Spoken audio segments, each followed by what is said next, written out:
تمام سیاسی قیادت اس وقت تحریک انصاف کی جیلوں کے اندر ہے، وہ باہر ہوتی تو کم سے کم ورکر کا یہ حال اس وقت نہ ہوتا جس طرح اس وقت ورکر کو مجبور، لاچار اور بے بس کر کے چھوڑ دیا گیا ہے۔ کیا آپ اگلی دفعہ جب ان کو احتجاج کے لیے بلائیں گے تو کیا یہ آئیں گے اس طرح سے؟ کم سے کم موجودہ قیادت کی کسی بھی طرح سے یہ لوگ بات نہیں مانیں گے۔ اور مجھے جہاں تک جتنے لوگوں سے میری بات ہوئی، جو میں نے ریسرچ کی، وہ موجودہ قیادت کے اوپر ٹرسٹ بھی نہیں کرتے، صرف انہی معاملات اور انہی حرکات کی وجہ سے۔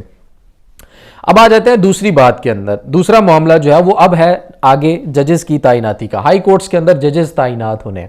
اسلام آباد ہائی کورٹ کے اندر بھی ججز کی تعیناتی ہونی ہے، سپریم کورٹ کے اندر بھی ہونی ہے، اور یہ معاملہ اب چل نکلا ہے۔ کچھ لوگوں کے نام جو ہیں وہ دیے گئے ہیں۔ میں آپ کے سامنے کچھ ایسے نام رکھوں گا اور پھر آپ کو کور کمیٹی کے اندر ہونے والا وہ واقعہ تمام کا تمام آپ کے سامنے رکھوں گا کہ تحریک انصاف کی کور کمیٹی کے اندر کس طرح سے اختلافات نے اب جنم لیا ہے، اور صرف ایک مدعے کو لے کر، اور وہ مدعا ہے ججز، نئے ججز کی تعیناتی۔ معاملہ یہاں سے شروع ہوتا ہے کہ جوڈیشل کمیشن کے اندر پہلے شبلی فراز اور عمر ایوب تھے۔ اب ظاہر ہے جوڈیشل کمیشن ایک ایسا فورم ہے جو لا کے ریلیٹڈ ہے، وکلاء کا ہونا وہاں پر ضروری ہے، نو ڈاؤٹ وکلاء کا وہاں پر ہونا ضروری ہے، لیکن اس سے بھی زیادہ ان لوگوں کا ہونا ضروری ہے جو تمام تر مشاورت اور پارٹی کو اعتماد میں لے کر آگے چلے۔ یہاں پر کچھ شکایات سامنے آئی ہیں، وہ اصل شکایات آپ کے سامنے رکھوں گا۔ اب جوڈیشل کمیشن کے اندر نامزد کچھ لوگوں کے نام مانگے گئے کہ جی ججز تعیناتی کے لیے آپ نے اپنے نام دیں، حکومت نے اپنے نام دینے ہیں، کچھ ججز نے بھی اپنے نام دینے ہیں جو اس جوڈیشل کمیشن کے ممبران ہیں، اور اپوزیشن نے بھی نام دینے ہیں، اور اس کے ساتھ ساتھ پھر حکومت نے، جیسے میں نے کہا، انہوں نے اپنے نام دینے ہیں۔ اب جو نام دیے گئے ہیں نا، خصوصاً تحریک انصاف کی طرف سے، میں کسی اور پہ تو امید ہی نہیں رکھتا کہ وہ کیسے نام دے گا، کیا نہیں دے گا، کس طرح سے، کیونکہ اس وقت شفافیت کا، احتساب کا اور تمام چیزوں کا جو نعرہ ہے یا بات کرنے والی جو موجودہ تحریک انصاف کی قیادت ہے وہی ہے، تو انہوں نے نام کیسے دیے ہیں وہ میں آپ کے سامنے ذرا رکھوں۔ پی ٹی آئی نے ہائی کورٹ کے ججوں کے نام جو ہے وہ جمع کرانے تھے، اور اب جو کور کمیٹی کے ذرائع وہ یہ کہہ رہے ہیں کہ ان سے مشورہ کیے بغیر یک طرفہ طور پر وہ نام جو ہے وہ دے دیے گئے ہیں ان دو ارکان کی طرف سے، یعنی کہ ایک بیرسٹر گوہر اور بیرسٹر علی ظفر۔ اب جو بیرسٹر گوہر صاحب نے نام دیا ہے وہ الزام یہ لگایا جا رہا ہے کہ جسٹس عامر فاروق صاحب کی سفارش پر جو ہے وہ پیش کیا گیا ہے وہ نام، اور اس کے بعد علی ظفر صاحب نے بھی تین نام جو ہے وہ دیے ہیں، اور کہا یہ جا رہا ہے کہ انہوں نے بھی ایک خاتون جو ان کی اپنی پارٹنر ہے، اپنی فرم میں ہے، ان کا نام دیا ہے، اور دوسرا نام جو ہے وہ ثاقب جیلانی کا ہے جو سابق چیف جسٹس تصدق جیلانی کے بیٹے ہیں۔ اور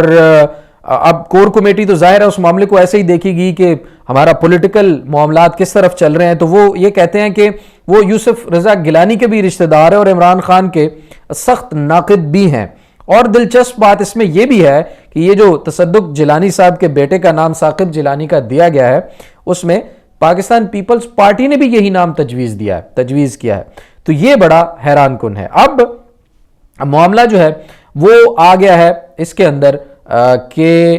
کور کمیٹی کے اندر جب معاملہ ڈسکس ہوا تو وہاں پر کیا ہوا وہ ذرا کہانی آپ کے سامنے رکھتا ہوں۔ جناب کور کمیٹی کے اندر جب یہ بات کھلی تو بیرسٹر گوہر صاحب کے اوپر بڑی تنقید ہوئی،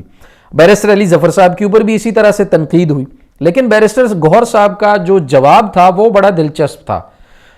کور کمیٹی میں ان کو جب پوچھا گیا کہ یہ آپ نے مشاورت کے بغیر اسلام آباد ہائی کورٹ کے ججز کی تعیناتی کے لیے جو نامزد کیا ہے نام، یہ کیوں دیا ہے اس طرح سے، تو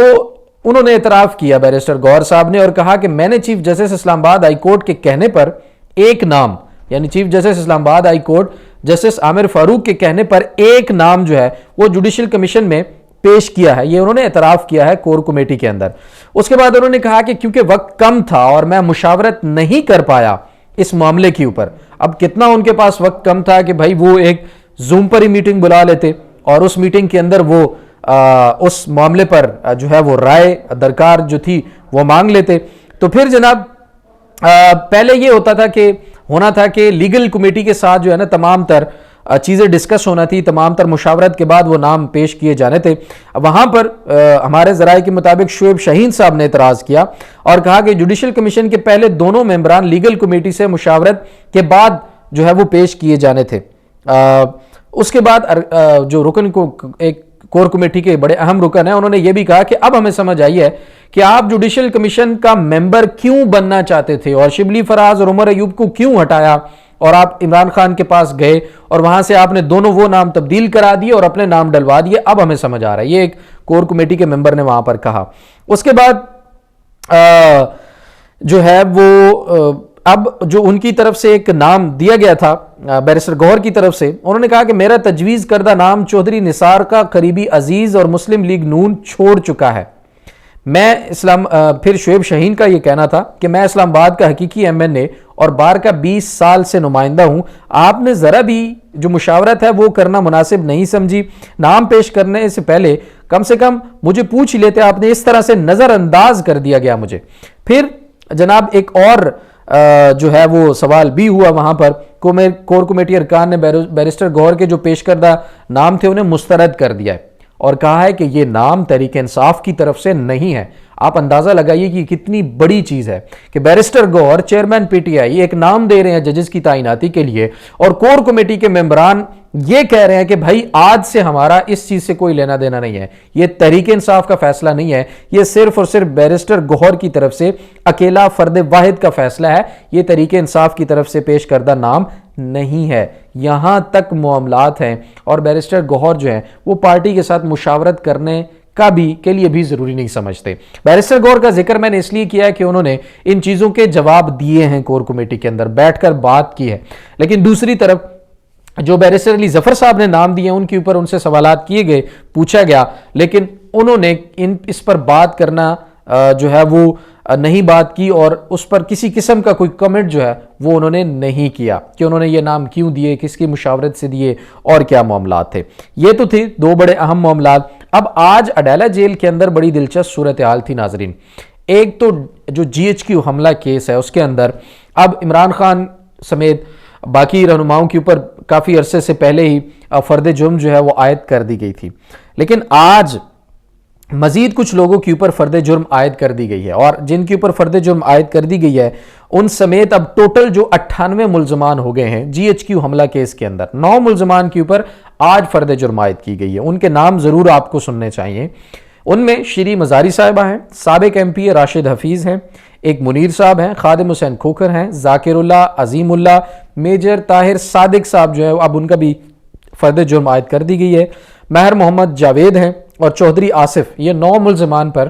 آج فرد جرم عائد کی گئی، ٹوٹل 98 ہو گئے اور جی ایچ کیو حملہ کیس کے اندر جو نامزد ملزمان ہیں وہ 119 ہیں۔ عمران خان کو بھی آج کمرہ عدالت میں پیش کیا گیا اور حاضری وغیرہ لگائی گئی، لیکن جو حاضر نہیں تھے ان کی ضمانت منسوخی کی درخواست بھی کی گئی کہ ان کی ضمانت جو ہے وہ منسوخ کی جائے۔ تحریک انصاف کی طرف سے جو وکیل ہیں فیصل ملک صاحب وہ پیش ہوئے، اسپیشل پروسیکیوٹر نوید ملک اور ظہیر شاہ عدالت میں آج پیش ہوئے۔ امجد علی شاہ صاحب کی یہ عدالت تھی اور آج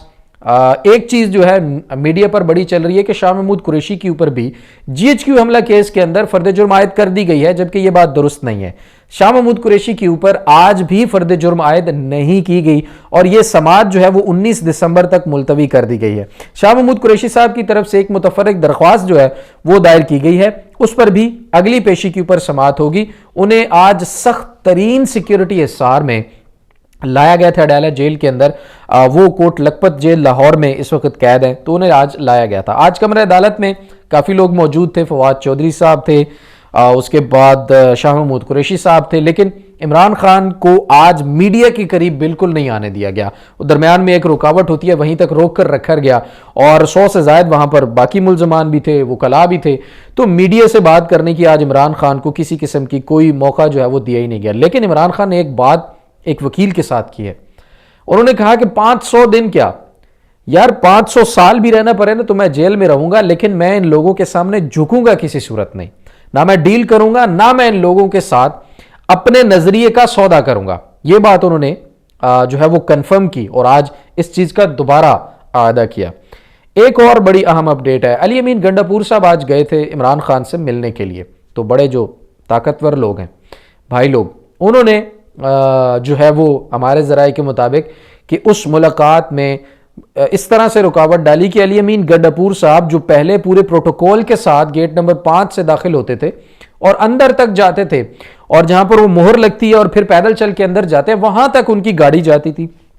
اور ان کو اندر ملاقاتیں کروائی جاتی تھی۔ ظاہر ہے وہ چیف منسٹر ہیں ایک اہم ترین صوبے کے، جہاں پر اس وقت تحریک انصاف کی حکومت ہے، تو پروٹوکول کا بھی ایک ظاہر ہے ان کا حق بنتا تھا۔ لیکن آج بڑا اہم ہوا، جیسے ہی وہ پہنچے ہیں وہاں پر گیٹ نمبر 5 کے سامنے، تو ان کی گاڑیوں کو روک لیا گیا، بلکہ گاڑیوں کو روڈ کی سائڈ پہ لگا دیا گیا، اور پھر کہا گیا کہ آپ انتظار کریں، اجازت جب ملے گی تو پھر آپ کو اندر بھیجا جائے گا۔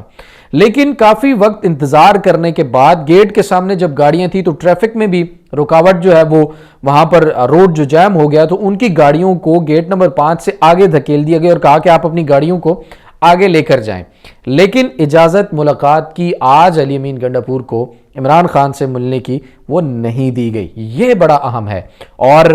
یہ بہت سارے خدشات کو جنم دیتا ہے کہ ایسا کیا ہوا کہ علی امین گنڈاپور کی ملاقات عمران خان سے نہیں ہو سکی۔ مذاکرات کی باتیں چل رہی ہیں، کوئی کہتا ہے اسٹیبلشمنٹ سے بات ہو رہی ہے، کوئی کہتا ہے حکومت سے بات ہو رہی ہے، لیکن میں ایک چیز آپ کو کنفرم کر دوں، یہ مذاکرات پھر سے ایک ٹریپ ہے۔ ان مذاکرات سے کچھ بھی نہیں نکلے گا، وہ اس طرح سے کہ حکومت اس وقت صرف چاہتی ہے کہ جب بھی عمران خان کوئی احتجاج کی کال دیتے ہیں، جب بھی عمران خان کسی پروٹیسٹ کے لیے یا کسی جلسے یا کسی مارچ کی کال دیتے ہیں یا بات کرتے ہیں، یا جیسے کہ اب سول نافرمانی کی تحریک کا جو ذکر ہو رہا ہے یہ قریب ہے، تو حکومت ایک ہی کوشش کرتی ہے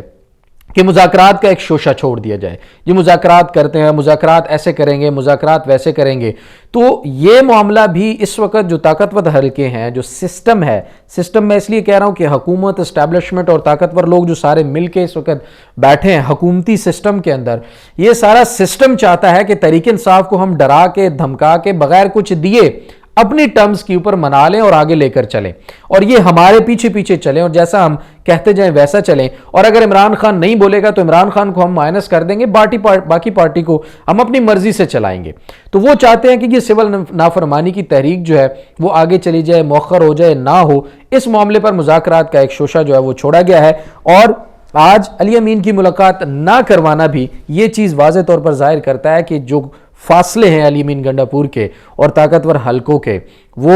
ایز اے چیف منسٹر جو پہلے تھے ان میں بھی ایک بڑا گیپ جو ہے اس وقت ہمیں نظر آ رہا ہے۔ بہرحال علی امین کی ملاقات نہیں ہو سکی اور ان کو وہ واپس آنے کے بجائے وہاں سے سیدھا آگے چکری روڈ کی طرف جو سڑک جاتی ہے اس کی طرف چلے گئے، گورکھپور اس کو کہتے ہیں، وہ آگے کی طرف چلے گئے اور وہاں سے واپس بھی نہیں آئے۔ وہ ظاہر ہے سیدھا وہاں سے نکلے ہوں گے چکری، اور چکری سے انٹرچینج سے موٹر وے سے وہ واپس پشاور کی طرف روانہ ہو گئے ہوں گے۔ تو یہ آج تمام دن کی معلومات تھیں جو آپ کے سامنے رکھی ہیں۔ ابھی تک کے لیے اتنا ہی، اجازت دیجیے، اللہ نگہبان۔